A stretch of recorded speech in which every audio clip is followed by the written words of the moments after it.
हम पढ़ने जा रहे हैं आपके कुरुक्षेत्र मैगजीन फरवरी 2024 का topic that is on food storage infrastructure. Food storage infrastructure के बारे में सारी कहानी हम लोग इस पर्टिकुलर वीडियो में कंप्लीट करेंगे और ऑब्वियसली फोकस हमारा रहेगा मेंस।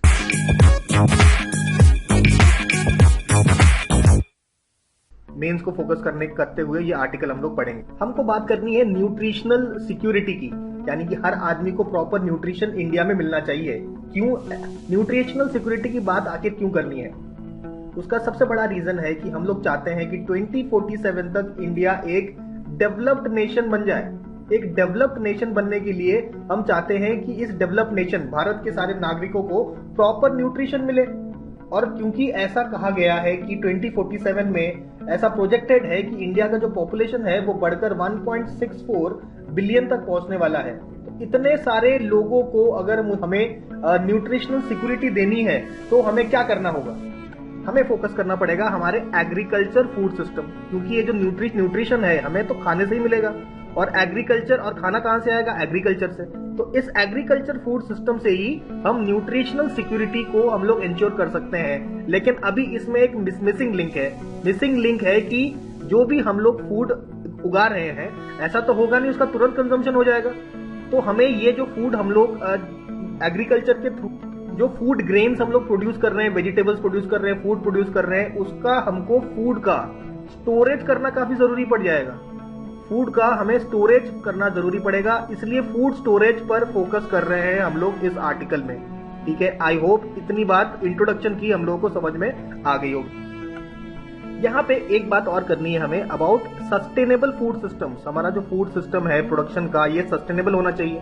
सस्टेनेबल होने का क्या मतलब है कि हमको एनवायरमेंटल फ्रेंडली भी होना है। हमें ऐसा भी देखना है कि प्रॉपर हमारा इकोनॉमिक और सोशल कंडीशन भी देखना है। ठीक है, मतलब इकोनॉमी को भी ऐसा नहीं होना चाहिए कि भाई हम एनवायरमेंट पे फोकस करते रह जाएं और इकोनॉमिक डेवलपमेंट पे फोकस ना करें, सोशल डेवलपमेंट पे फोकस ना करें। इसके अलावा हमें फूड सिक्योरिटी भी देखना है और न्यूट्रिशन का भी ख्याल रखना है कि भाई फूड प्रॉपर अमाउंट में भी ग्रो किया जा रहा है और प्रॉपर न्यूट्रिशियस वैल्यू भी हो। इन सब सारी चीजों को हम लोग जब ध्यान में रखते हैं तब हम लोग कहते हैं सस्टेनेबल फूड सिस्टम। अब सस्टेनेबल फूड सिस्टम का एक इंपॉर्टेंट पोर्शन हो जाता है साइंटिफिक स्टोरेज मेथड्स। हमारे स्टोरेज मेथड साइंटिफिक होने चाहिए। क्योंकि अगर हमारे साइंटिफिक मेथड ऑफ स्टोरेज होगा तो जो भी हमारा ग्रेन्स के लॉसेस होते हैं वो कम से कम 1 से 2% आपके जो लॉसेस हैं वो हम लोग कम कर सकते हैं। ठीक है, लॉसेस को कम करने के लिए हमें हमारा जो स्टोरेज मेथड है वो काफी ज्यादा साइंटिफिक होने की जरूरत है।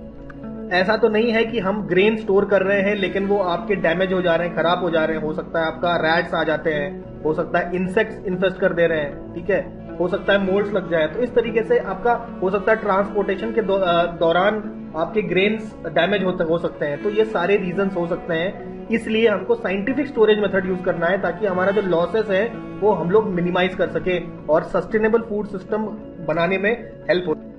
यहाँ पे दो डेटा हम लोग नोटिस करेंगे कि देखिए जो हमारा जो फूड का लॉस जो फूड का लॉस होता है ड्यूरिंग स्टोरेज, ड्यूरिंग ट्रांसपोर्टेशन, वो करीबन 14% of the production gets lost. ये आपके पूरे वर्ल्ड का आंकड़ा, पूरी दुनिया का ये आंकड़ा है। मतलब दुनिया में जितना भी ग्रेन्स प्रोड्यूस होते हैं, फ्रूट्स वेजिटेबल्स प्रोड्यूस होते हैं, उनका 14% तो ऐसे ही लॉस हो जाता है।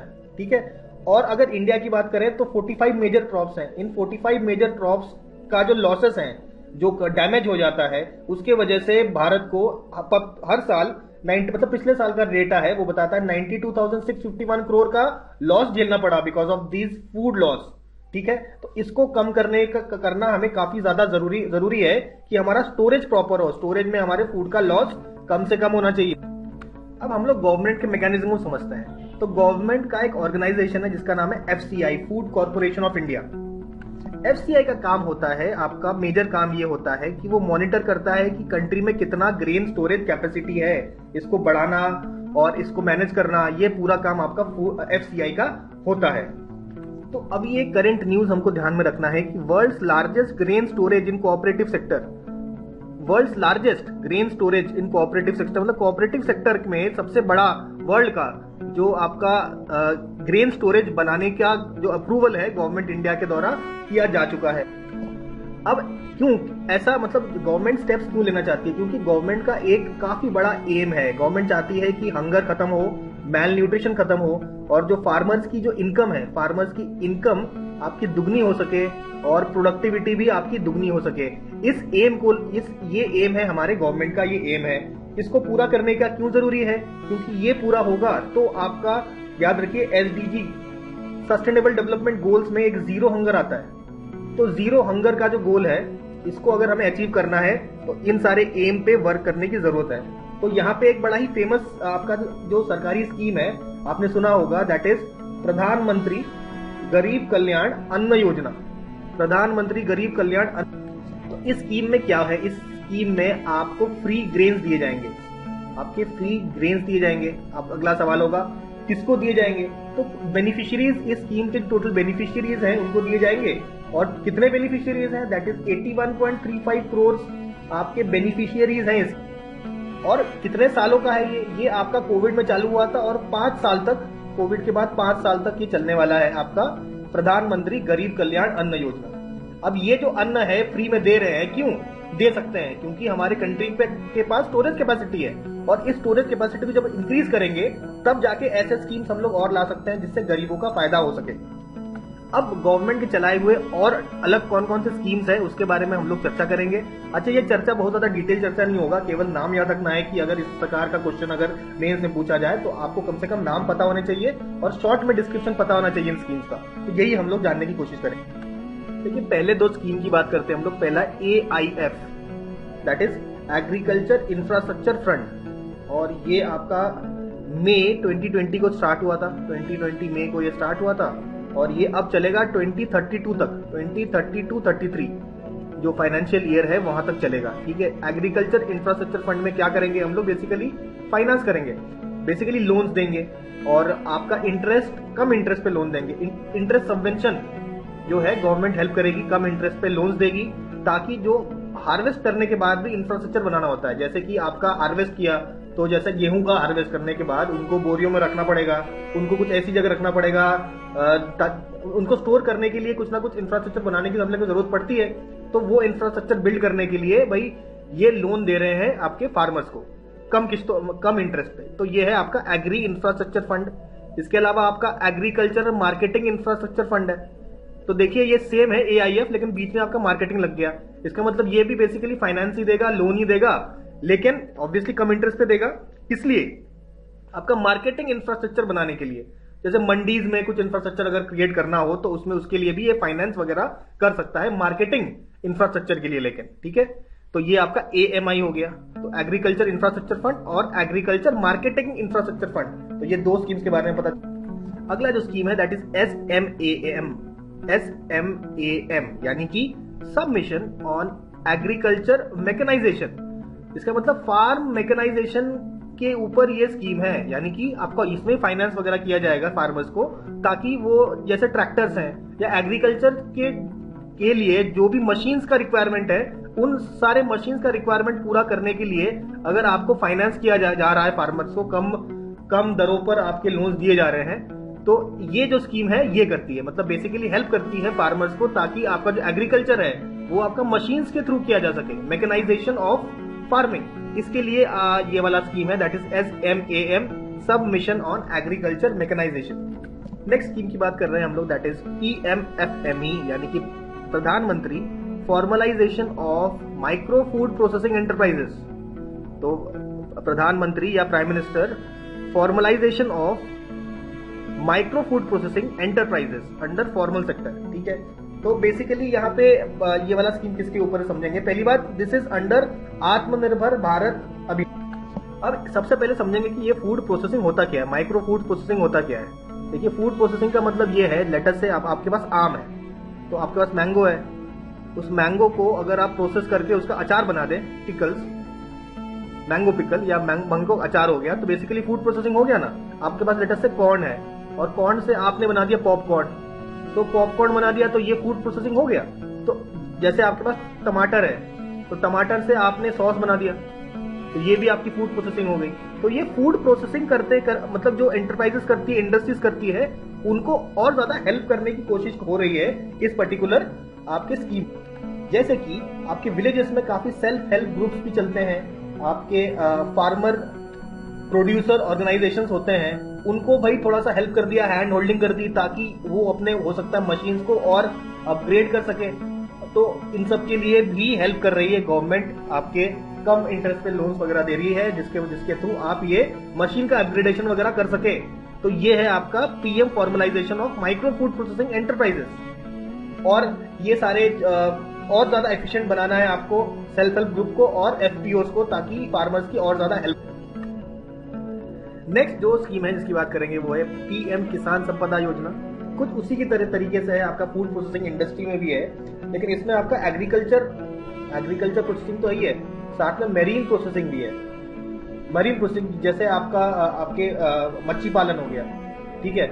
मच्छी पालन में क्या, जैसे आपने झींगा मच्छी पकड़ी, उसका आपको अचार बनाना है, मतलब एग्जांपल ले रहे हैं। तो जैसे मरीन जो एनिमल्स हैं, जो आपका फिशरीज हैं, इनको भी ऐड कर दिया गया है, ठीक है। तो मरीन और एग्रीकल्चर आपका जो प्रोसेसिंग है, उसके लिए इस पीएम किसान संपदा योजना स्टार्ट किया गया 2017 में। इसके अलावा MIDH, that is mission on integrated development of horticulture, ये भी मिशन आपका 2014-15 में चालू किया जाता है, हॉर्टिकल्चर प्लांट्स को ध्यान में रखते हुए। अब ये हॉर्टिकल्चर प्लांट्स क्या हैं? जैसे कि आपके फ्रूट्स हो सकता है, आपके वेजिटेबल्स हैं, हो सकता है कुछ ऑर्नामेंटल प्लांट्स होते हैं। ऑर्नामेंटल प्लांट्स जैसे मनी प्लांट लगाते नहीं है, और कार्नेशियंस हैं, और ऐसे मतलब महंगे महंगे फूल्स जो आप गिफ्ट वगैरह में देते हैं, तो ऑर्नामेंटल प्लांट्स हो गए।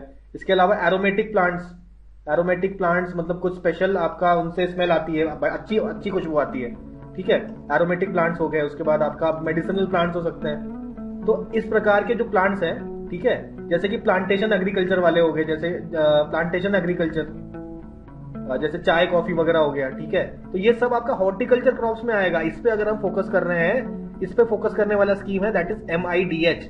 देखिए, तो अभी तक हम लोगों ने क्या क्या पढ़ लिया। हम लोगों ने छोटा, अगर हमको इंट्रोडक्शन लिखना पड़े, अगर हमें इंट्रोडक्शन लिखना पड़े किसका, आपका सस्टेनेबल फूड सिस्टम के बारे में, तो हम लिख लेंगे। अगर आपको फूड स्टोरेज क्यों जरूरी है ये पूछा, तो ये भी आप लिख सकते हैं, ठीक है। और तो एक शॉर्ट इंट्रोडक्शन तो हम लिख ही सकते हैं about sustainable food systems and nutritional security, food security, ये सारी चीजें हम लोग लिख सकते हैं। फिर आपसे अगर ये पूछा जाए कि भाई गवर्नमेंट ने क्या क्या स्टेप्स लिए हैं, तो गवर्नमेंट स्कीम्स के बारे में भी हम लोग अब लिख सकते हैं। तो ये दो बातें अभी हम लोग लिख सकते हैं। अब हम लोग कंक्लूजन अगर आपको अभी लिखना होगा इस पॉइंट पे, तो कैसे लिख सकते हैं ये देखेंगे।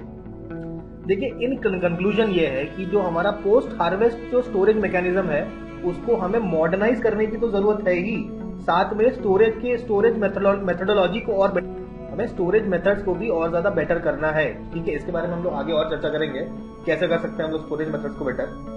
इसके अलावा आप क्या कर सकते हैं, इसके अलावा हमारा स्टोरेज की कैपेसिटी को भी तो बढ़ाना है, हमें कैपेसिटी को भी इंक्रीज करने की जरूरत है, ठीक है। कैपेसिटी को और ये सब करने के लिए हमको क्या चाहिए, ज्यादा से ज्यादा इन्वेस्टमेंट चाहिए। इन्वेस्टमेंट आएगा तभी तो ये सब काम हो पाएगा। कैपेसिटी बिल्ड बढ़ाने वाला, मॉडर्नाइजेशन, आपका स्टोरेज मेथड्स बढ़िया करना, तो ये सब हमें कब होगा, जब इन्वेस्टमेंट बढ़ेगा। तो और कुछ चीजों पे क्या हमें फोकस करना है, क्या हमको वेयर हाउसेस और चाहिए, हमें बिल्कुल वेयर हाउसेस और चाहिए जहां हम लोग स्टोर कर सकें। क्या हमको कोल्ड स्टोरेज चाहिए, ठीक है, कोल्ड चेन या कोल्ड स्टोरेज आपको और बनाने पड़ेंगे, ठीक है भाई। अगर आपका कोल्ड स्टोरेज होता है, ठंडी जगह में आपके जो फूड आइटम है वो स्पॉइल नहीं होंगे, ठीक है, तो इसलिए कोल्ड स्टोरेज बनाने की जरूरत पड़ती है। इसके अलावा जो भी आपका फूड है उसकी प्रोसेसिंग भी तो करनी होगी, उसके फूड प्रोसेसिंग के लिए मशीन वगैरह चाहिए, तो उसमें भी हमें फोकस करने की जरूरत है। और पूरा एक आपका वैल्यू चेन भी हमें डेवलप करना है ऑन आपका फूड इकोसिस्टम का पूरा वैल्यू चेन हमें डेवलप करना है, तब जाके हम लोग आगे तरक्की कर सकते हैं और इस फील्ड में हम आगे बढ़ सकते हैं और इंडिया एक डेवलप कंट्री बनने के राह पे अग्रसर हो सकता है। और एक और इम्पोर्टेंट फैक्ट कि भैया सस्टेनेबल डेवलपमेंट गोल्स का जो गोल है हमारा जीरो हंगर का, ये भी हम लोग पूरा तभी कर पाएंगे अगर हम स्टोरेज सिस्टम्स पे और ज्यादा फोकस करेंगे। चलिए, अभी हम लोग हमें समझ में आता है कि स्टोरेज सिस्टम होता क्या है और क्या क्या गवर्नमेंट स्कीम्स हम लोग बनाते हैं ये स्टोरेज सिस्टम के ऊपर, ठीक है। अब हम लोग एक बेसिक बातें और समझेंगे। ये देखिए, एक्चुअली में क्या होता है कि कोई भी फूड ग्रेन है, आइटम है, देखिए दाल, चावल, सब्जी, इसका एक कुछ डिमांड होगा, ठीक है। जब डिमांड होगा तो सप्लाई होगा। सप्लाई कहां से होगा, जहां ये आपका बन रहा है, यानी कि खेतों में। लेकिन जब डिमांड होगा उसी समय आपका सप्लाई हो, उसके लिए इसकी वेयर हाउसिंग जरूरी है। मतलब ये सप्लाई लाइन से आपका वेयर हाउस में स्टोर कर दिया जाता है और फिर इस वेयर हाउस से आपका डिमांड की पूर्ति करी जाती है। जब डिमांड ज्यादा होता है तो वही ज्यादा निकाल दिया जाएगा यहाँ से, डिमांड कम होगा तो वेयर हाउस में पड़ा रहेगा, कम निकलेगा। तो वेयर हाउस एक बफर बनना जरूरी है between the supply and demand. ये बात हमको समझ में आई। अच्छा, अब ये जो वेयर हाउसिंग है, वेयर हाउसिंग के कुछ कुछ काफी रिक्वायरमेंट होते हैं। तो ये जो वेयर हाउसिंग है, यानी कि सप्लाई आया फूड वेजिटेबल्स का, इसको यहाँ पे रखना है, तो इसके कुछ ऑपरेशन कॉस्ट होंगे। ऑपरेशन कॉस्ट आपका कम से कम होना चाहिए, ये हमको ध्यान में रखना है। इसके अलावा हमें देखना है कि ड्यूरिंग द वेयर हाउसिंग आपका जो फूड आइटम्स है उनकी जो क्वालिटी है, उनकी क्वालिटी में कोई कमी नहीं आनी चाहिए, क्वालिटी में कमी ना आए। इसके अलावा और क्या क्या देखना है हमें देखना है कि ये जो वेयर हाउस में जो आपका स्पेस है, आपका स्पेस का प्रॉपर यूटिलाइजेशन हो सके, आपका प्रॉपर यूटिलाइजेशन होना चाहिए। ठीक है, ऐसा नहीं होना चाहिए कोई स्पेस ऐसा बेकार पड़ा है जिसको हम लोग यूज कर सकते हैं और भाई यूज नहीं कर रहे हैं। तो प्रॉपर आपका स्पेस का बिल्कुल प्रॉपर इस्तेमाल करना है। ठीक है, इसके बाद आपके वेयर हाउस में इसको हैंडल करने के लिए, जैसे आपके वीट की बोरियां हैं उसको एक जगह से लेकर दूसरे जगह लगाना है, तो इसके लिए आपके हैंडलिंग मशीन होने चाहिए। तो हैंडलिंग करने के लिए जो आपके मशीन्स हैं वो भी आपके मतलब हैंडलिंग मशीन्स, या बोल सकते हैं आप हैंडलिंग इक्विपमेंट्स भी हमको चाहिए ताकि हम लोग चीजों को हैंडल कर सके। तो इसका भी ध्यान में रखना पड़ेगा। इसके अलावा ऑब्वियसली बात करिए, हमें क्वालिटी को प्रिजर्व करना है और सिक्योरिटी मेजर्स देखने हैं। आपके सिक्योरिटी मेजर्स देखने हैं कि भाई चोरी ना हो जाए, कोई आपका सामान उठा के ना ले जाए, या कुछ चलो लेटर से कोई उठा के नहीं ले जा रहा है, लेटर से रैट्स आ गए, चूहे आ गए, आपके बर्ड्स आ गए, इनसे भी तो प्रोटेक्ट करना है। तो ये बेसिकली उसको सिक्योर करना भी काफी ज्यादा जरूरी है। और सेकेंड है एक्सेस, इसको एक्सेस करना भी काफी जरूरी है। जब भी डिमांड आपका आता है तब आपका वेयर हाउस से प्रॉपर एक्सेस हो भी पा रहा है कि नहीं हो पा रहा है। हो सकता है कि ये वेयर हाउस से जहां पे आपका मार्केट है बीच में आपकी सड़क खुदी हुई हो, ठीक है, वहां पे हो सकता है लैंडस्लाइड आ गया हो, तो भाई कनेक्शन ही टूट जाएगा, आपका डिमांड पूरा नहीं हो पाएगा। डिमांड जब पूरा नहीं होता है तो आपका प्राइस राइज हो जाएगा, आपका उस जो सामान है उसका प्राइस आपका बहुत तेजी से बढ़ जाएगा। तो हमको ये भी देखना है कि आपका एक्सेस हो सके, वेयर हाउस ऐसी जगह हो जहां से आपका मार्केट से भी कनेक्शन उसका इजीली हो, और जो सप्लाई लाइन है उसके साथ भी कनेक्शन आपका इजी होना चाहिए वेयर हाउसिंग का। तो ये सारी चीजें हमको ध्यान में रखनी होती है ऑन वेयर हाउसिंग। ठीक है, अब हम लोग एक स्पेशल बात करेंगे आपका NWR क्या होता है, पढ़ेंगे हम लोग वेयर हाउस रिसीप्ट्स। तो वेयर हाउस के जो रिसीप्ट्स होते हैं दो प्रकार के हो सकते हैं। एक होता है नेगोशिएबल आपका वेयर हाउस रिसीप्ट्स यानी कि NWR, या हो सकता है नॉन नेगोशिएबल आपके वेयर हाउस रिसीट्स। ठीक है, ये दो प्रकार के आपके वेयर हाउस रिसीट्स हो सकते हैं। अब इसको समझेंगे क्या होता है। लेट अस से ये आपका वेयर हाउस है, ठीक है, ये वेयर हाउस का दरवाजा है। ठीक है, आप आए वेयर हाउस में, आपने अपना 50 केजी आपके पास आलू था, 50 केजी या 500 केजी, वो छोटा हमने ले लिया। लेट अस से 500 केजी आपके पास आलू है, आपने ये आलू इस आपके वेयर हाउस में रखवा दिया। अब यहाँ पे आपका 500 किलो आलू पड़ा हुआ है। तो जब आप यहाँ पे आलू रखवाएंगे तो जो भी वेयर हाउस को मैनेज कर रहा होगा वो आपको एक रिसीट देगा। वो रिसिप्ट ये देगा कि भाई मेरे पास ये रिसिप्ट है, इसका मतलब ये रिसिप्ट दिखा के कभी भी मैं ये 500 केजी जो आलू मैंने यहाँ पे रखवाया है वेयर हाउस में, इसको बाहर निकाल सकूं। तो ये होता है रिसिप्ट का काम। आई होप बात समझ में आ रही होगी। अब ये रिसिप्ट का मतलब ये है कि ये रिसिप्ट जब भी आप वेयर हाउस को दिखाएंगे वो आपको ये आलू दे देगा। इसका मतलब ये रिसिप्ट का कुछ वैल्यू है, ये आपके रिसिप्ट का कुछ ना कुछ वैल्यू हो सकता है। हो सकता है कि एक पर्सन ए है, उसके पास ये रिसिप्ट है, और एक और पर्सन बी है, उसने कहा कि एक काम करो, आप ये रिसिप्ट मेरे से रख लो और इस रिसिप्ट के बदले में आप हमको दे दीजिए कि आपके 10,000 रुपए दे दीजिए, 10,000 रुपए आप इसके बदले में दे दीजिए। तो बेसिकली ये जो आपका रिसिप्ट है अब ये बी के पास पहुंच गया। तो बी जब वापस दोबारा वेयर हाउस में जाएगा, वेयर हाउस को ये रिसिप्ट दिखाएगा, तो यही 500 किलो जो ए ने रखवाए थे रिसीट देख के ये बी को दे देगा। तो इस प्रकार के जो रिसिप्ट होते हैं इनको बोलते हैं हम लोग नेगोशिएबल वेयर हाउस रिसिप्ट। यानी कि जिस आदमी ने ये आपका सामान जमा किया, ये रिसिप्ट उसको मिल गई। जरूरी नहीं है कि अगर ये रिसिप्ट कोई दूसरा बंदा आपको ले जाके वेयर हाउस में दिखाए तो भी उसको सामान मिल जाएगा। वैल्यू रिसिप्ट की है, किस बंदे को मिला उससे मतलब नहीं है, ये रिसिप्ट जो दिखाएगा उसको मिल जाएगा।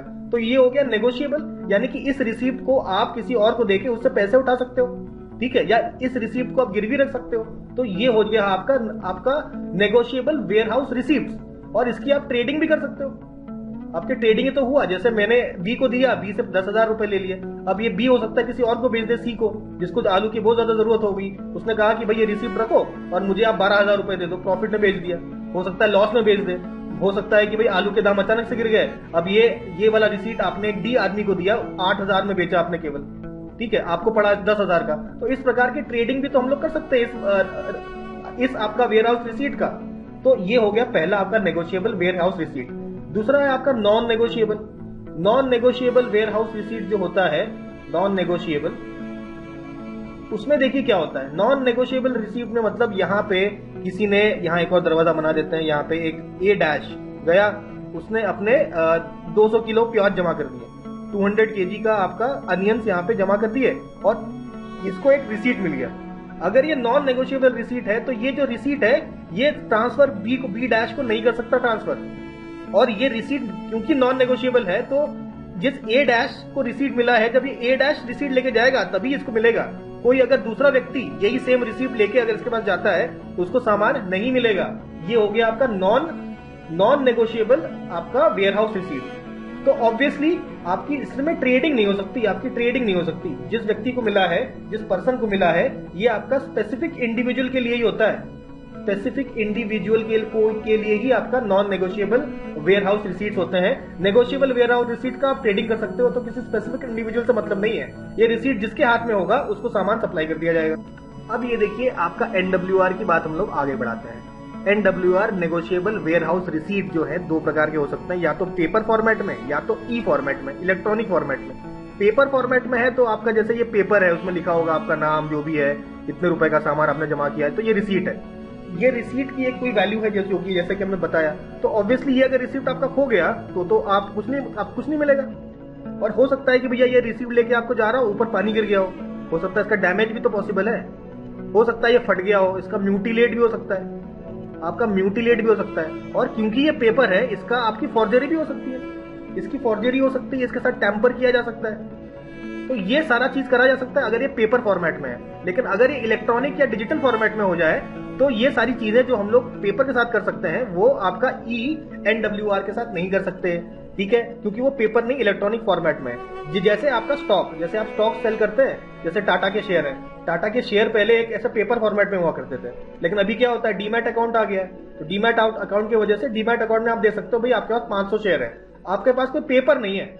डीमैट अकाउंट में आप लॉगिन करेंगे और इलेक्ट्रॉनिक फॉर्मेट में आप ये शेयर्स आप देख सकते हैं। तो ये हो गया आपका इलेक्ट्रॉनिक शेयर्स, ठीक है, अभी सब ई हो गया है। उसी तरीके से आपका एनडब्ल्यूआर भी अभी इलेक्ट्रॉनिक फॉर्मेट में आ गया है, ताकि इसका लॉस, डैमेज, म्यूटिलेशन, टेम्पर, इसकी फॉर्जरी नहीं की जा सके, ठीक है। आई होप बात समझ में आ रही हो।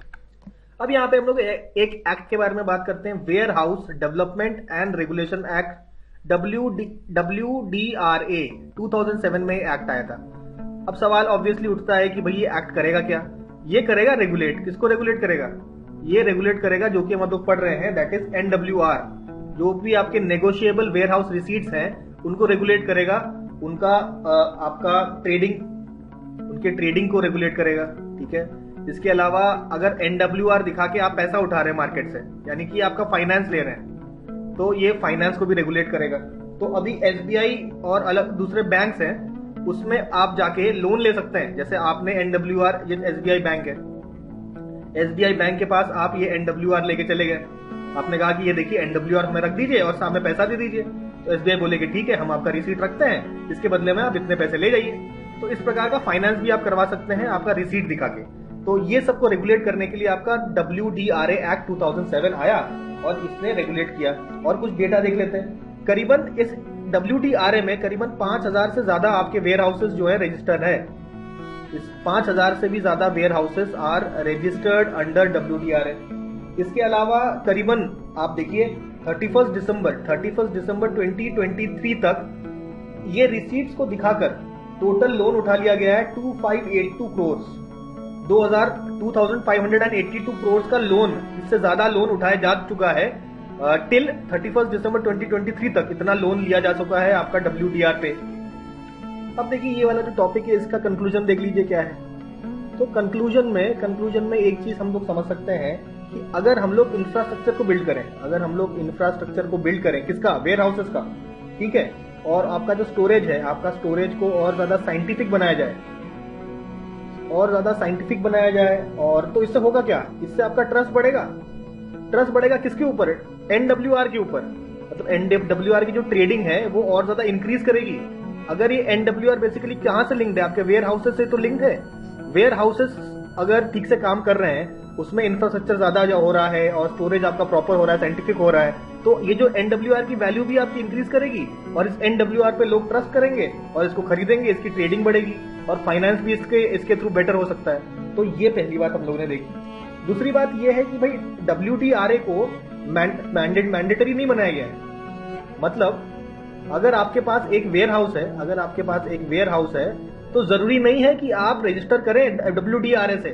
तो ज्यादा से ज्यादा लोगों को WDRA पर से ज्यादा से ज्यादा वेयर हाउसेस को WDRA से रजिस्टर करने के लिए प्रोत्साहित करना चाहिए, ठीक है। और आपके जो वेयर हाउसेस का जो क्वालिटी है उसको आपको इंक्रीज करना है, उसको मेंटेन करना है। और आपका जो वर्किंग ऑफ वेयर हाउसेस, वो भी और ज्यादा प्रोफेशनल होने की जरूरत है।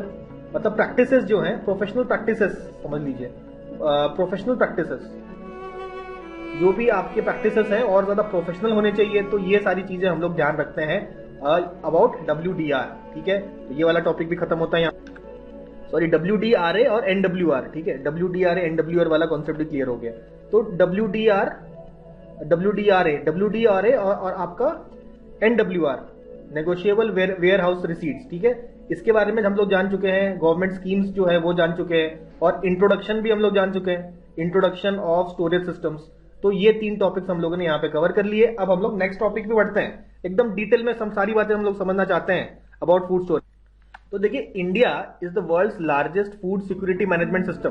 अब ये पूरे जो फूड सिक्योरिटी मैनेजमेंट करने की जिम्मेदारी किसको मिली हुई है? आपको FCI को मिली हुई है, फूड कॉर्पोरेशन ऑफ इंडिया को मिली हुई है आपको ये जिम्मेदारी। तो बेसिकली जिम्मेदारी क्या है? जिम्मेदारी ये है कि आप पहले तो जो भी आपके अनाज है, ग्रेन्स हैं, वो आपको फार्मर्स से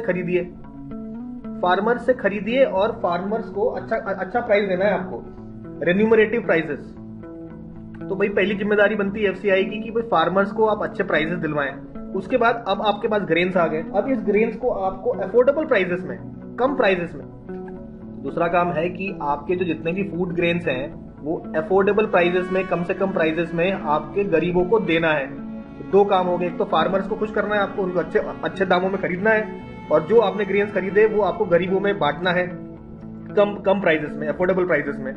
ये तो 2 काम हो गए। तीसरा काम आपको बफर मेंटेन करना है। यानी कि ये जो ग्रेन्स है खरीद के आप कहीं ना कहीं तो स्टोर करेंगे, तो ये स्टोर करने की फैसिलिटी का मैनेजमेंट भी आपको करना है, ठीक है। इसके अलावा FCI का काम होता है जो भी आपके ऑपरेशन है, ऑपरेशंस जो है उनको भी एनहांस करना है। कौन से ऑपरेशंस? भाई सबसे पहली बात तो ये है कि आपका ट्रांसपोर्टेशन होगा। भाई आपका फार्मर्स मंडी से आपका जो भी ट्रांसपोर्ट होके आपके गोडाउन्स वगैरह में जाएगा ना, तो ये जो ट्रांसपोर्ट वाला काम है ये भी इनको चेकआउट करना है। इसके अलावा ग्रेन्स जो आपके इकट्ठा हो गए उनका डिस्ट्रीब्यूशन भी करना है, उनको प्रॉपर तरीके से डिस्ट्रीब्यूट करना है लोगों में, ठीक है।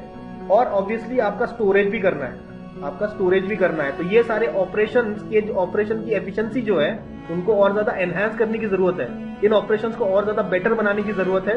ये है आपका FCI का प्रॉपर काम जो हम लोगों ने यहाँ पे समझा। अच्छा, अब ये जो है आपका स्टोरेज जो करेंगे, इस पे थोड़ा सा और बात करते हैं। स्टोरेज करने के तरीके क्या है? स्टोरेज करने के अलग अलग तरीके हो सकते हैं। आपके गोडाउन्स हैं आपके पास, इसके अलावा आपके साइलोज है। अब देखेंगे साइलोज क्या होता है, आगे जाके देखेंगे। तो अलग अलग तरीकों से आपको ये जो जितने भी ग्रेन्स हैं इनको स्टोरेज करने का भी काम आपका FCI का ही होता है। किस तरीके से स्टोरेज करते हैं ये हम लोग आगे देखेंगे। अच्छा, तो गोडाउन्स जो आप मेंटेन करते हैं उसके ऑपरेशंस बेटर होने का क्या मतलब है? तो पहली चीज हमको ये देखनी है कि जो भी गोडाउन में आप ग्रेन्स रख रहे हैं उसमें चूहे तो नहीं है, उसमें पक्षियां तो नहीं आ रही, उसमें अलग एनिमल्स जैसे कुत्ते बिल्ली ये सब तो नहीं घूम रहे हैं। तो ये इनकी जो एंट्री है ये बिल्कुल बैन करने की जरूरत है। गोडाउन में किसी भी प्रकार का एनिमल, बर्ड और जो रोडेंट्स नहीं दिखने चाहिए। ये तो पहली चीज हमको ध्यान में रखना है। दूसरी बात देखनी है कि ये मेंटेनेंस कॉस्ट आपका कम से कम होना चाहिए। देखिए, गोडाउन ऐसे बनना चाहिए कि उसमें हवा आ सके और हवा जा सके। इसे कहते हैं एरेशन।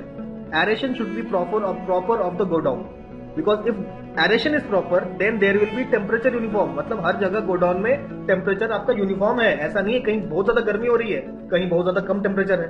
तो टेम्परेचर शुड बी यूनिफॉर्म, और जो रिलेटिव ह्यूमिडिटी वो भी हर जगह यूनिफॉर्म होना चाहिए। ऐसा नहीं होना चाहिए गोडाउन के किसी किनारे पे बहुत ज्यादा ह्यूमिडिटी हो गई है, ठीक है। ह्यूमिडिटी भी आपका यूनिफॉर्म होना चाहिए।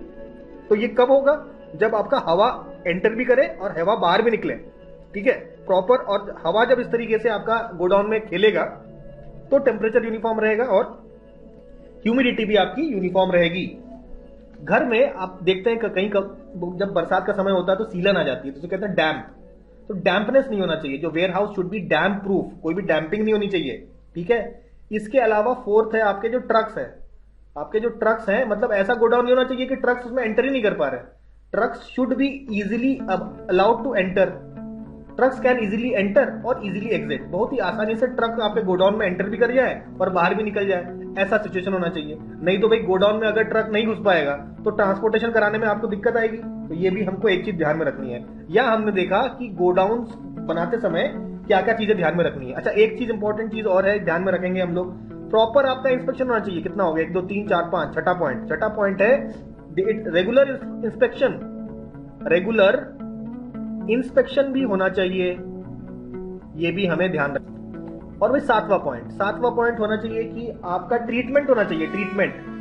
ट्रीटमेंट कैसा ट्रीटमेंट? जो भी आपके ग्रेन्स रखे हुए हैं उसमें आप मैलेथियन का छिड़काव कर सकते हैं। मैलेथियन ये आपके पेस्टिसाइड्स हैं, इंसेक्टिसाइड्स हैं, ठीक है। इंसेक्ट वगैरह और पेस्ट वगैरह मतलब खराब ना हो बेसिकली, तो मैलेथियन की छिड़काव कर सकते हैं। एक और होता है आपका डेल्टा मीथ्रीन मैलेथियन, और फ्यूमिगेशन कर सकते हैं। फ्यूमिंग मतलब फ्यूम्स। कमरे में जहां भी रखे होते हैं ये ग्रेन्स, वहां आप किसका? एल्यूमिनियम फॉस्फाइड का। तो एल्यूमिनियम फॉस्फाइड का आप फ्यूमिगेशन करेंगे, डेल्टा मिथ्रीन का यूज करेंगे, मैलेथियन का ट्रीटमेंट करेंगे। तो ये सब ट्रीटमेंट करने से देखा जाएगा कि आपका ग्रेन्स आपका खराब नहीं होता है।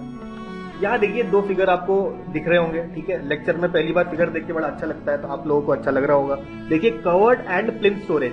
ये देखिए आप बोरों में भर के ऊपर से जैसे काले कलर के कपड़े से आप ढक देते हैं ताकि बरसात वगैरह ना जाए। इस प्रकार के स्टोरेज के तरीकों को बोलते हैं हम लोग covered and plinth storage, PLINTH। तो ये एक पुराना तरीका है स्टोर करने का, लेकिन आजकल के समय पे एक नया स्टोरेज का तरीका हम लोग इजाद किए हैं, जो है आपका साइलो स्टोरेज।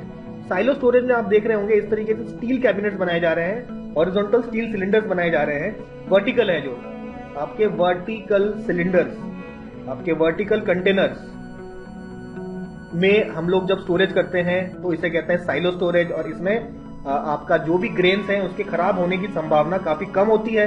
देखिए स्टील का इस्तेमाल हो रहा है इसका बनने में। और ये जो आपके साइलोज हैं, इसके जो आपका टेम्परेचर, इसका जो भी टेम्परेचर है अलग अलग डेप्थ पे टेम्परेचर उसका रिकॉर्ड कर रहे हैं हम लोग। Temperature recording on different depth, temperature monitoring system, recording and monitoring system, ठीक है। आपका टेम्परेचर को रेगुलर बेसिस पे रिकॉर्ड कर रहे हैं और उसको मॉनिटर कर रहे हैं, ठीक है, ताकि पता चले कि भाई ज्यादा टेम्परेचर ना हो जाए, खराब ना हो जाए, ठीक है, हमारे ग्रेन्स। तो ऐसे साइलो स्टोरेज बनाए जा रहे हैं धीरे धीरे। तो FCI पहले आपका CAP स्टोरेज का इस्तेमाल किया करती थी, लेकिन धीरे धीरे इसका फेज आउट हो रहा है। इसको फेज आउट कर दिया जा रहा है और साइलो स्टोरेज हम लोग करना स्टार्ट कर रहे हैं, जिससे हमारे ग्रेन्स का वेस्टेज कम से कम हो सके। और मॉडर्नाइज, तो यही बात कर रहे थे हम लोग when we talked about modernisation of storage. यही है मॉडर्नाइजेशन ऑफ स्टोरेज, यानी कि CAP स्टोरेज ना करके साइलो का स्टोरेज का इस्तेमाल करना, यही हो गया मॉडर्नाइजेशन ऑफ स्टोरेज। देखिए FCI के काम को थोड़ा सा और समझते हैं। देखिए लेट अस से ऐसा कोई स्टेट है जहां पे आपका काफी ज्यादा वीट होता है, तो इसको बोल देंगे हम लोग, एग्जाम्पल है, इसको बोल देंगे हम लोग सरप्लस स्टेट। और एक दूसरा स्टेट है जहां पे आपका डेफिशिएंट स्टेट है। डेफिशिएंट स्टेट मतलब यहाँ पे वीट इतना पैदा नहीं होता। तो ऑब्वियसली जहां ज्यादा पैदा होता है वहां से आपको ट्रांसपोर्ट करना पड़ेगा, क्योंकि वीट भाई जहां पे सरप्लस स्टेट है वहीं के लोग रोटी तो नहीं खाएंगे, रोटी तो सब खाते हैं, ठीक है।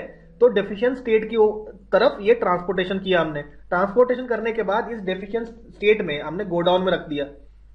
गोडाउन में सारा सामान हमने रख दिया और इस गोडाउन से हम लोग चले गए फेयर प्राइस शॉप।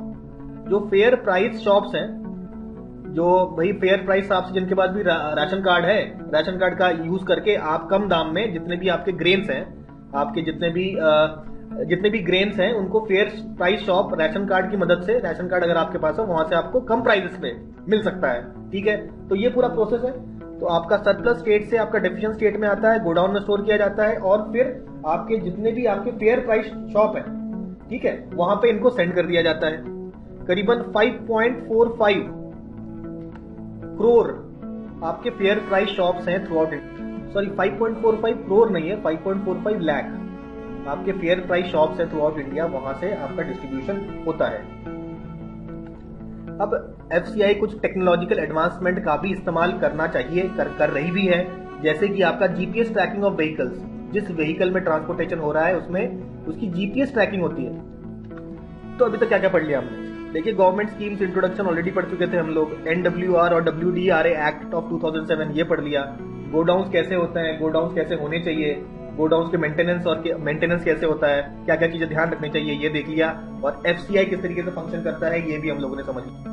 और अब हम लोग देखेंगे गवर्नमेंट के द्वारा आपका बनाया गया मेगा फूड स्टोरेज प्लान क्या है, उसके बारे में हम लोग पढ़ेंगे।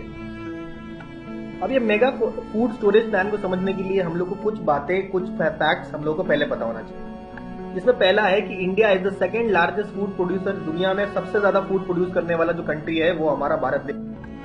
तो हमारे कंट्री में टोटल फूड प्रोडक्शन कितना होता है? That is 311 million ton. ठीक है, ये डेटा ध्यान में रखिएगा, 311 मिलियन टन। और टोटल स्टोरेज कैपेसिटी कंट्री की है आपका 145 मिलियन मेट्रिक टन।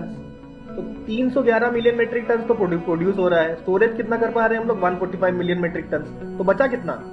तो 166 मिलियन मेट्रिक टन का गैप है। यानी कि इतना फूड जो प्रोड्यूस हो रहा है, स्टोर करने का कैपेसिटी नहीं है। अगर हम इसको स्टोर नहीं कर सकते तो पहली बात तो समझना, स्टोरेज कैपेसिटी कितना हुआ आपका? करीबन 47% के आसपास स्टोरेज कैपेसिटी है। अच्छा, अब जो बच गया वो गैप, इसका क्या करेंगे? तो इसका ऑब्वियसली आपको प्रोसेसिंग करना पड़ेगा। इसका आपका प्रोसेसिंग करना पड़ेगा। जैसे कि आपका लेटर से टमाटर काफी ज्यादा हो गया तो टमाटर का प्यूरी बना दीजिए, सॉस बना दीजिए। तो कुछ ना कुछ फूड प्रोसेसिंग करनी पड़ेगी, क्योंकि स्टोर तो कर नहीं सकते। तो इंडिया कितना टोटल प्रोसेसिंग करता है, ये जो गैप है, इसमें इस गैप का मतलब 166 मिलियन मेट्रिक टन का कितना परसेंट इंडिया प्रोसेस कर पाता है? तो केवल 7% ही इसका इंडिया प्रोसेस कर पाता है। ये तो बात होगी इंडिया के डेटा की। यूएसए की बात करें तो यूएसए में भी ऐसा ही होता है कि भाई ज्यादा प्रोडक्शन होता है, कुछ स्टोर होता है, कुछ बच जाता है। जितना बच जाता है उसका यूएसए आपका 65% का फूड प्रोसेसिंग कर लेता है।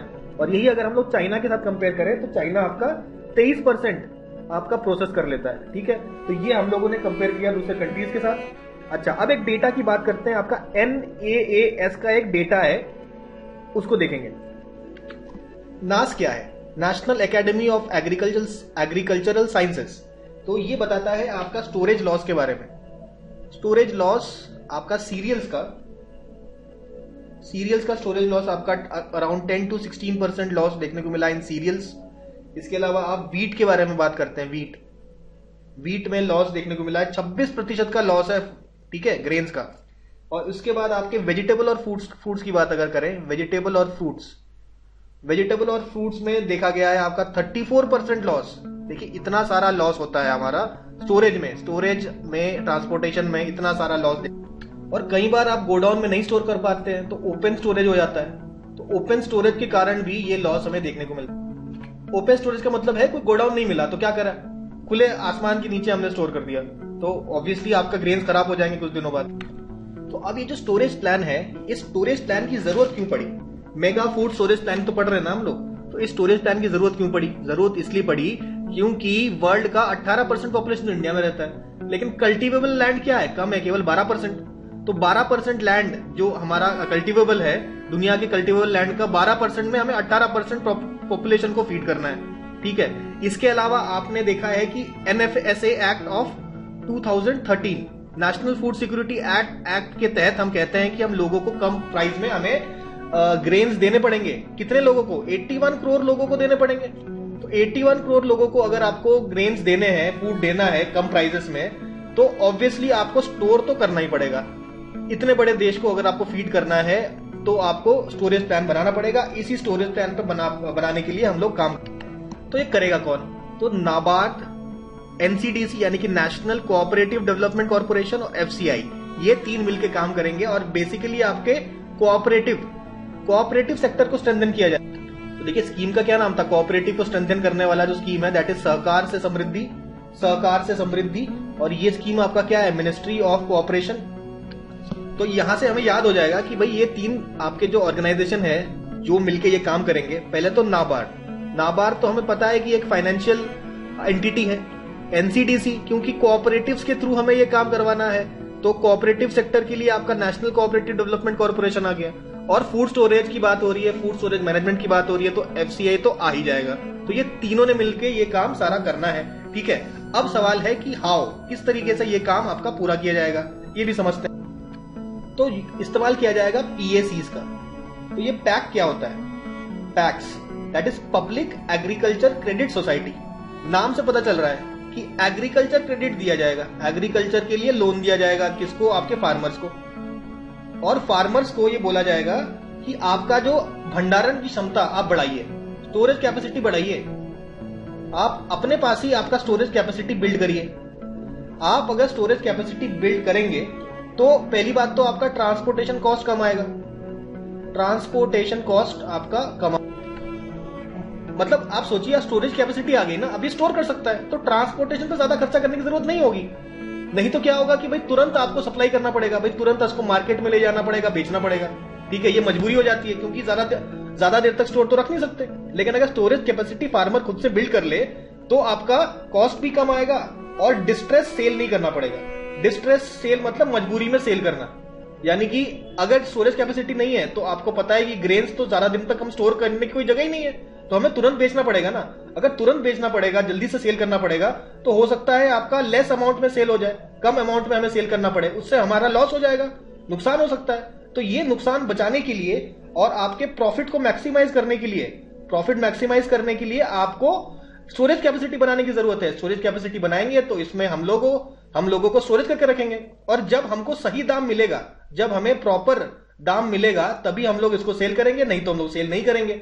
तो ये हमें डिस्ट्रेस सेल से बचाता है, ठीक है।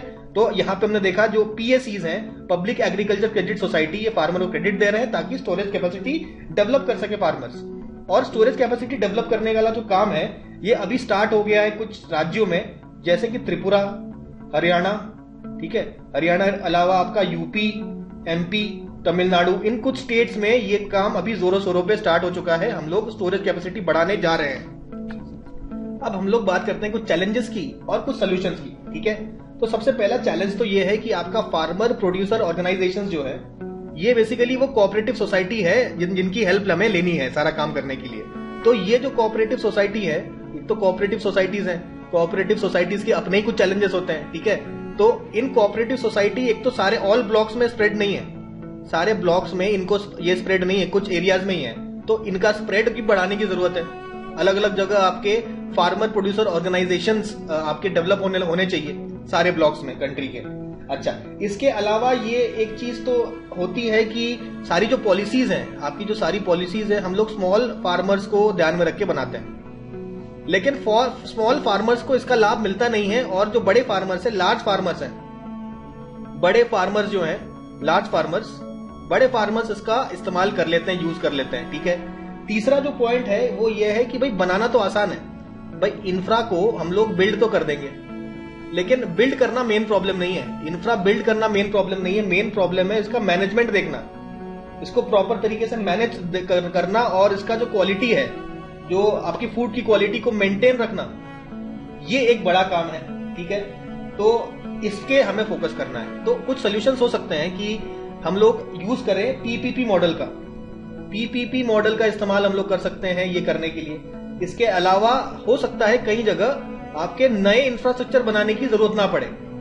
नए इंफ्रास्ट्रक्चर तो चलिए आप बना रहे हैं, अच्छी बात है, लेकिन हमको ध्यान देना है जो एग्जिस्टिंग है, जो एग्जिस्टिंग आपका इंफ्रा है, एग्जिस्टिंग इंफ्रा को ही हम लोग और बेटर बना सकते हैं कि नहीं, इस पे भी तो फोकस किया जा सकता है। इसके अलावा हम लोग बात करते हैं हॉर्टिकल्चर क्रॉप के स्टोरेज की। हॉर्टिकल्चर हमें पता है क्या है, horticulture crops, plantation crops, aromatic plants, medicinal plants, इनका जो प्राइस होता है मार्केट में, इनका मार्केट प्राइस काफी ज्यादा है। तो मार्केट प्राइस ज्यादा होने के कारण इसमें प्रॉफिट ज्यादा मिल सकता है, प्रॉफिट आपको हाई मिल सकता है, प्रॉफिट हाई मिल सकता है। तो इस पे अगर हम फोकस करें, इसके स्टोरेज पे, इसके अगर हम लोग स्टोरेज पे फोकस करें तो कम खर्चे में ज्यादा फायदा होने की संभावना है। यानी कि कॉस्ट तो हमें उतना ही लग रहा है, लेकिन हमें प्रॉफिट ज्यादा बनेगा हमें। तो हॉर्टिकल्चर प्लांट्स पे हम लोग ज्यादा फोकस कर सकते हैं। तो ये सारी बातें हम लोगों ने यहाँ पे ऑन आपका mega food storage plan, I hope बात समझ गए होंगे। तो जो नया टॉपिक हम लोग पढ़ने जा रहे हैं वो है आपका एंटरप्रेन्योरियल अपॉर्चुनिटीज। एंटरप्रेन्योर्स जो है उनका हमें उनके लिए कौन कौन सी अपॉर्चुनिटीज डेवलप हो रही है, ठीक है, उसके बारे में हम लोग चर्चा करेंगे, ठीक है। तो बेसिकली एम हमारे गवर्नमेंट का है कि विकसित भारत बनाना है 2047, यानी कि हमें डेवलप कंट्री बनाना है। तो अगर डेवलप कंट्री बनाना है तो हमने जैसे कि बताया हमारा फूड स्टोरेज इंफ्रास्ट्रक्चर आपका काफी रोबस्ट होना चाहिए। तो कैसा हमारा रोबस्ट फूड स्टोरेज इंफ्रास्ट्रक्चर होगा तभी हम कह सकते हैं कि भाई डेवलप नेशन बनेंगे हम लोग। तो ये हमारा मेन एम है, यहाँ पे हमारा ये मेन एम हमें समझ में आया, ठीक है। तो अब अपॉर्चुनिटीज क्या है, अपॉर्चुनिटीज क्या है, देखिए समय के साथ हमने देखा कि अर्बनाइजेशन चेंज हो रहा है, जो भी रूरल एरिया धीरे धीरे अर्बन सेमी अर्बन में कन्वर्ट हो रहे हैं और पॉपुलेशन भी राइज हो रहा है। अगर अर्बनाइजेशन होगा, पॉपुलेशन राइज होगा तो फूड का डिमांड क्या बढ़ेगा, आपका फूड का डिमांड ऑब्वियसली बढ़ेगा, ठीक है। तो फूड का डिमांड बढ़ेगा तो फूड इंडस्ट्री में अपॉर्चुनिटीज तो है। तो देखिए अर्बनाइजेशन होगा, अर्बनाइजेशन के साथ आपका पॉपुलेशन राइज होगा तो नए मार्केट्स खुलेंगे, ठीक है। नए मार्केट की वजह से अगेन फूड डिमांड तो हमारा और लोगों का इनकम भी धीरे धीरे इंक्रीज कर रहा है। तो मतलब इनकम इंक्रीज कर रहा है तो ज्यादा स्पेंड कर सकते हैं, ज्यादा स्पेंड कर सकते हैं, तो ये भी एक अपॉर्चुनिटी है। और फूड हैबिट्स भी धीरे धीरे आपके चेंज हो रहे हैं, फूड हैबिट्स भी हमारे धीरे धीरे चेंज हो रहे हैं। पहले भाई दाल रोटी खाते थे, अभी थोड़ा फास्ट फूड भी खा रहे हैं, कोई बर्गर भी खा रहा है, कोई पास्ता भी खा रहा है, कोई नॉर्थ कोरियन डिश आ रहा है। तो ये सारी चीजें भी आ रही है, तो इसका भी यूज किया जा सकता है, ठीक है। ऑब्वियसली ये सब नए प्रकार के फूड्स का डिमांड भी इंक्रीज करेगा, ठीक है। और ज्यादा इनकम लोगों के पास है तो ज्यादा खर्च कर सकते हैं वो फूड के पे, तो ये भी एक अपॉर्चुनिटी है आपका। तो एंटरप्रेन्योर्स यहाँ पे ध्यान दे सकते हैं कि इन सारे अपॉर्चुनिटीज का इस्तेमाल कर सकते हैं अपना बिजनेस बिल्ड कर। तो देखिए फूड इंडस्ट्री का जो मार्केट है काफी बड़ा है, यहाँ देखिए 323 बिलियन यूएस डॉलर का तो करंट मार्केट है और 2025 तक ये बढ़ के 543 बिलियन यूएसडी हो जाएगा। तो ऑब्वियसली अगेन ये बुलावा है एंटरप्रेन्योर्स का कि आइए बिजनेस बिल्ड करिए फूड इंडस्ट्री में।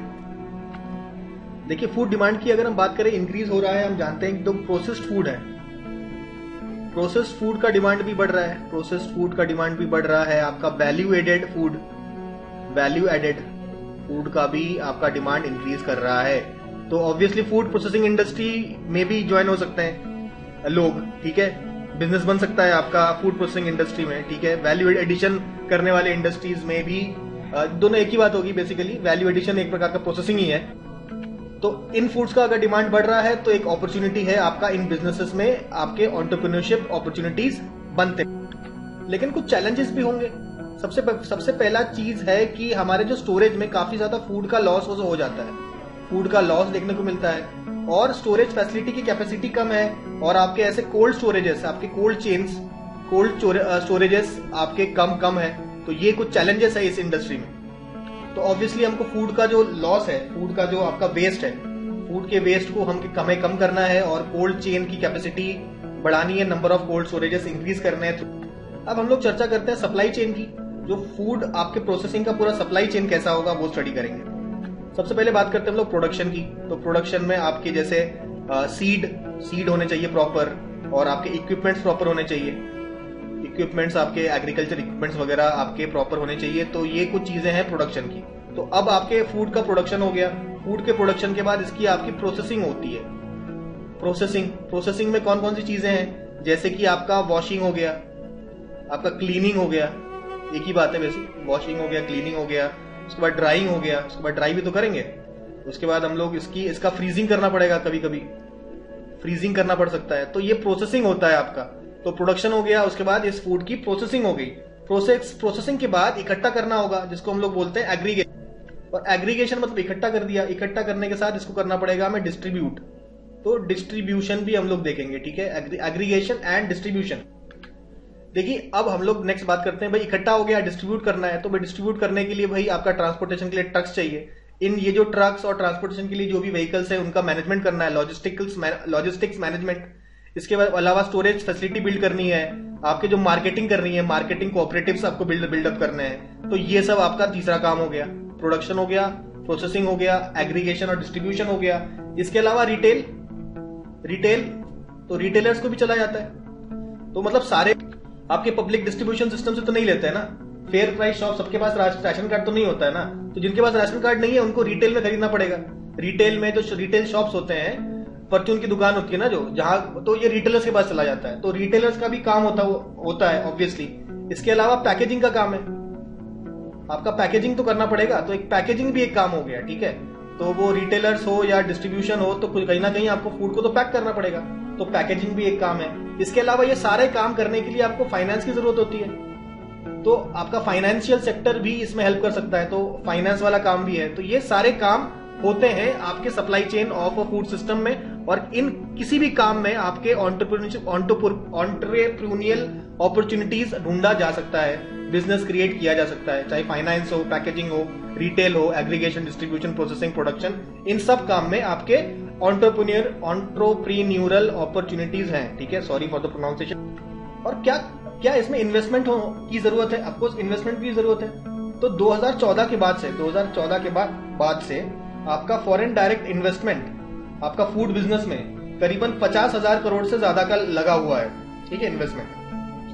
तो फूड बिजनेस में आपका काफी ज्यादा इन्वेस्टमेंट। तो अब ये फूड इंडस्ट्री को और डेवलप करने के लिए क्या क्या काम किए जा सकते हैं उसको स्टडी करते हैं। तो यहाँ पे हमने PMFME स्कीम की बात करी, दैट इज प्रधानमंत्री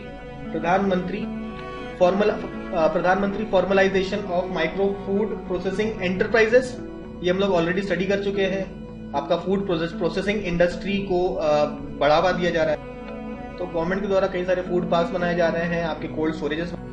देखिए वैल्यू एडिशन और प्रिजर्वेशन की कैपेसिटी भी आपको बढ़ानी है धीरे धीरे, और फूड की क्वालिटी अच्छी होनी चाहिए, क्वालिटी एश्योरेंस भी होना चाहिए। तो देखिए हम लोगों ने अभी क्या क्या पढ़ लिया, इंट्रोडक्शन पढ़ लिया, गवर्नमेंट स्कीम्स देख लिए, वेयर हाउस गोडाउन के बारे में पढ़ा, WDRA एक्ट और NWR रिसीट्स, जो वेयर हाउस रिसीट्स है उनके बारे में पढ़ा, FCI की फंक्शनिंग पढ़ी, मेगा स्टोरेज प्लान क्या है उसके बारे में पढ़ा, एंटरप्रेन्योरियल अपॉर्चुनिटीज क्या पढ़ा। अब 2 टॉपिक्स और पढ़ेंगे हम लोग, उसके बाद हम लोग का कहानी यहाँ पे फिनिश कर देना है। सबसे पहले हम लोग पढ़ेंगे फूड शॉर्टेज के बारे में। वर्ल्ड में आपका फूड शॉर्टेज हो रहा है कि नहीं हो रहा है, और इसमें इंडिया का क्या रोल है, इंडिया आपका फूड शॉर्टेज से लड़ने के लिए क्या योगदान कर सकता है, इसके बारे में बात करेंगे। इसके बाद अगला टॉपिक जो पढ़ने वाले हैं वो आपका ODOP है, वन डिस्ट्रिक्ट वन प्रोडक्ट के बारे में भी हम लोग काफी चर्चा करते हैं ना, काफी ज्यादा न्यूज में भी पढ़ते हैं, तो इसके बारे में भी हम लोग को देखना है। और लास्ट जो टॉपिक पढ़ेंगे वो है आपके ट्रेडिशनल फूड स्टोरेज के कौन से तरीके हैं, ट्रेडिशनल फूड स्टोरेज के बारे में पढ़ेंगे।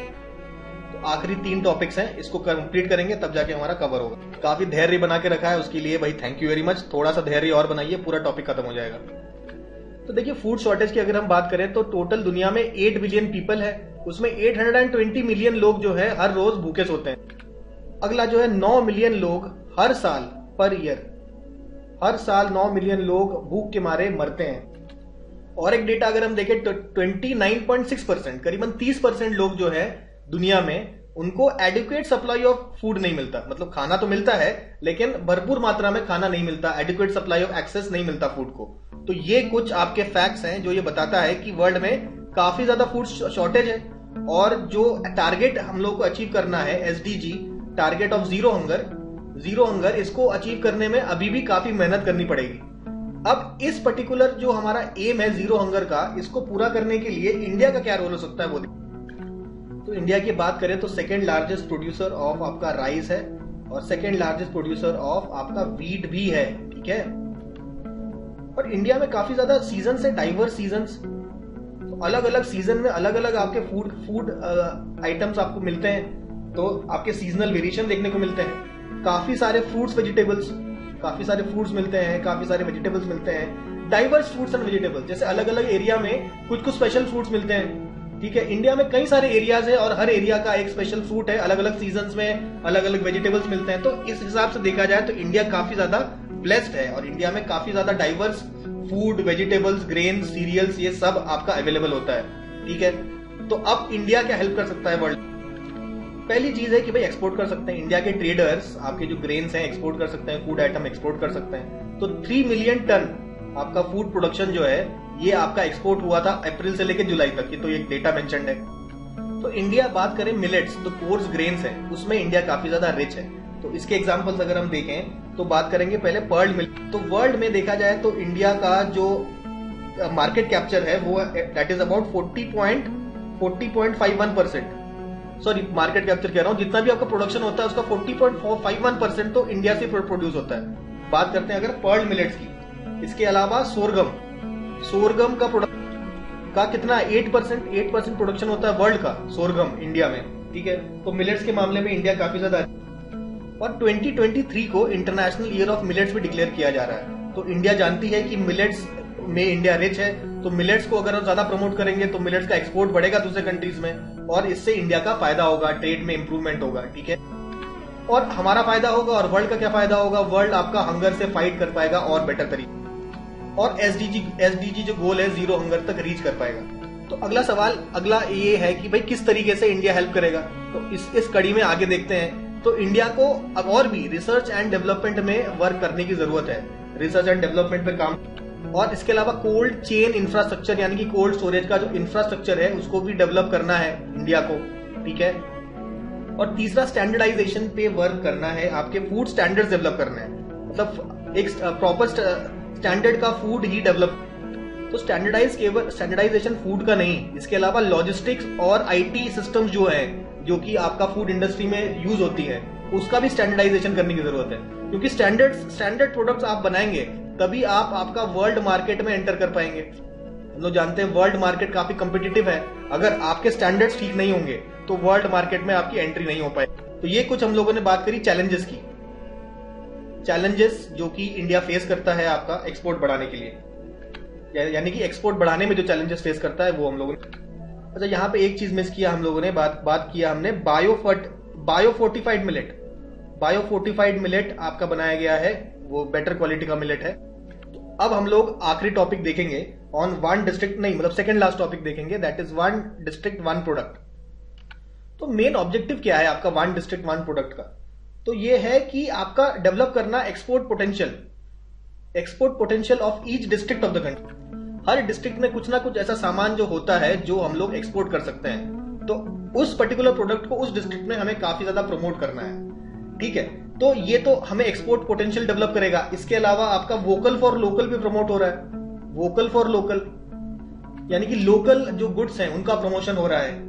इसके अलावा ऑब्वियसली आत्मनिर्भर भारत का गोल भी यहाँ पे, तो ये सारे गोल्स भी प्रमोट हो रहे हैं, वोकल फॉर लोकल, आत्मनिर्भर भारत, और एक्सपोर्ट पोटेंशियल भी हमारे कंट्री का बढ़ रहा है। तो ये है आपका वन डिस्ट्रिक्ट वन प्रोडक्ट। अगर हर एक प्रोडक्ट एक डिस्ट्रिक्ट को हमें डेवलप करना है तो यहाँ पे हम लोग पीएमएफएमई का भी इस्तेमाल कर सकते हैं। ये जो पीएमएफएमई स्कूल का जो स्कीम है, ये क्या बात करता है, तो इन दोनों को अगर हम मिक्स कर दें, मतलब वन डिस्ट्रिक्ट वन प्रोडक्ट को, मतलब एक डिस्ट्रिक्ट है उसका एक प्रोडक्ट बहुत अच्छा है, और इस प्रोडक्ट को डेवलप करने के लिए हम लोग पीएमएफई स्कीम से लोन उठाते हैं और उसका फूड प्रोसेसिंग करने में के जो मशीन्स वगैरह लगाते हैं, अपग्रेड करते हैं, तो उससे हमारे ये जो डिस्ट्रिक्ट्स हैं, ये जो छोटे छोटे कंट्री के जो डिस्ट्रिक्ट्स हैं वो आपके डेवलप हो जाएंगे, और बेसिकली आपका इंक्लूसिव डेवलपमेंट हो पाएगा। इंक्लूसिव डेवलपमेंट कैसे होगा, देखिए हमने क्या करा कि ये जो पीएमएफई का इस्तेमाल करके, पीएमएफएमई जो हमारा स्कीम है उसका इस्तेमाल करके हम जो आपका जो पर्टिकुलर प्रोडक्ट है उस डिस्ट्रिक्ट को बढ़ावा दिया। कैसे बढ़ावा दिया, फाइनेंशियल असिस्टेंस दिया हमने, दिया। इसके अलावा हमने कैपेसिटी बिल्डिंग करी। कैपेसिटी बिल्डिंग कैसे होगी, आपको ट्रेनिंग प्रोवाइड करके, आपका ट्रेनिंग प्रोवाइड किया गया। जैसे एक पर्टिकुलर ट्रेड है, फूड प्रोसेसिंग का एक तरीका है, तो लोगों को तो ट्रेन करना पड़ेगा, उसके लिए कुछ टेक्निकल नॉलेज है जो सिखाएंगे आप उन लोगों को, और बेसिकली उनको प्रॉपर हैंड होल्डिंग करनी पड़ेगी। हैंड होल्डिंग करके जो प्रोडक्ट आपका है उस डिस्ट्रिक्ट में, उसको और ज्यादा एनहांस किया जाएगा उसकी क्वालिटी को, और जब ये एनहांस हो जाएगी क्वालिटी, तब इसको एक्सपोर्ट किया जाएगा। एक्सपोर्ट करेंगे तो आपका देश में तरक्की होगी, देश में आपका फॉरेन रिजर्व आएगा, ये सारी बातें हो। तो ये training, technical knowledge, hand holding होगी, इसमें सपोर्ट मिलेगा किसको, जो आपके फार्मर प्रोड्यूसर ऑर्गेनाइजेशन हैं, इसके अलावा जो सेल्फ हेल्प ग्रुप है उनको हेल्प किया जाएगा, और जो आपके कोऑपरेटिव्स हैं इनको भी हेल्प किया जाएगा, आपका इनको ट्रेनिंग प्रोवाइड की जाएगी, नॉलेज और हैंड होल्डिंग होगी, तब जाके इनकी मदद से आपका प्रोडक्ट का क्वालिटी एनहांस होगा, और फिर इन द एंड हमारा एक्सपोर्ट डेवलप होगा। अभी कुछ एग्जांपल्स देखते हैं, जैसे यूपी, उत्तर प्रदेश के ओडीओपी के कुछ इंपॉर्टेंट जो प्रोडक्ट है वो क्या है, जैसे पेठा, ग्राउंडनट, मैंगो, गुआवा, प्याज, आलू, मिल्क प्रोडक्ट्स, आंवला, हनी और जैगरी, शक्कर और शहद।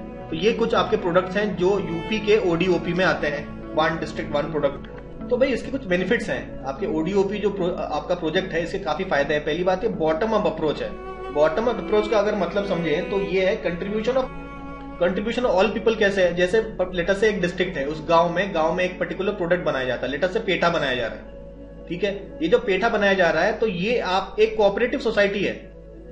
कोऑपरेटिव सोसाइटी जो है आपका जन भागीदारी से काम करता है, मतलब सारे लोग इसमें इन्वॉल्व होते हैं, उस विलेज के, उस एरिया के इन्वॉल्व होंगे, और ये आपका कोऑपरेटिव सोसाइटी बनेगी, और ये इस प्रोडक्ट को आपका मैन्युफैक्चर करेगी, बनाएगी, ठीक है। तो बेसिकली क्योंकि कोऑपरेटिव्स के थ्रू ये काम किया जा रहा है, तो कंट्रीब्यूशन ऑफ ऑल पीपल, इसलिए बॉटम अप अप्रोच है। मतलब हर लोगों, मतलब बॉटम सबसे पहले इंपॉर्टेंट, बॉटम से ऊपर की तरफ, मतलब ऊपर से कुछ प्लान नहीं किया जा रहा, निर्देश नहीं किया जा रहा, वो केवल हेल्प करने के लिए, लेकिन मेन काम आपका जमीनी स्तर से हो रहा है। तो ये एक प्रकार से बॉटम अप अप्रोच है, और लोगों का कंट्रीब्यूशन यहाँ पे ज्यादा देखने को मिलेगा, और इससे ऑब्वियसली हमारा एक्सपोर्ट बढ़ेगा, तो हमारा इकोनॉमी को फायदा होगा।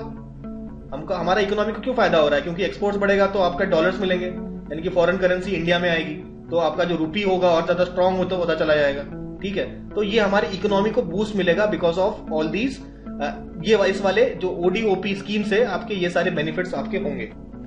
और देखिए, और जब आपका डेवलप हो रहा है, ये सारा जो प्रोडक्ट हमारा डेवलप हो रहा है, तो क्लस्टर्स बनेंगे, क्लस्टर डेवलपमेंट होगा, मतलब एक इकोनॉमिक एरिया टाइप का बनेगा, जहां पे सब लोग ये काम करना चाहेंगे।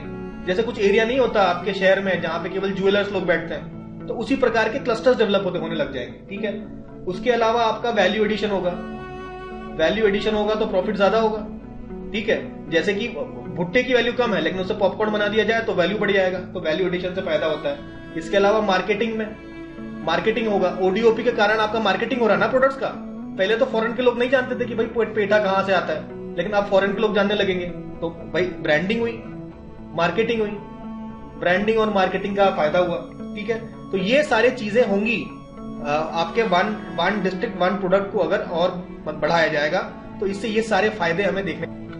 देखिए, इंडिया जो है लीडिंग एक्सपोर्टर है फूड ग्रेन्स का लीडिंग एक्सपोर्टर है। कुछ डेटा समझते हैं, जैसे 2023 में अगर हम देखें तो आपका कितना एक्सपोर्ट हुआ है, दैट इज 3296.87 लाख टन्स, इतना आपका एक्सपोर्ट हुआ है 2023 में, और पिछले साल से आपका 140.71 लाख टन्स का इंक्रीज देखने को मिला है, ठीक है। तो हम देख सकते हैं कि यहाँ पे आपका एक्सपोर्ट आपका धीरे धीरे बढ़ता चला जा रहा है।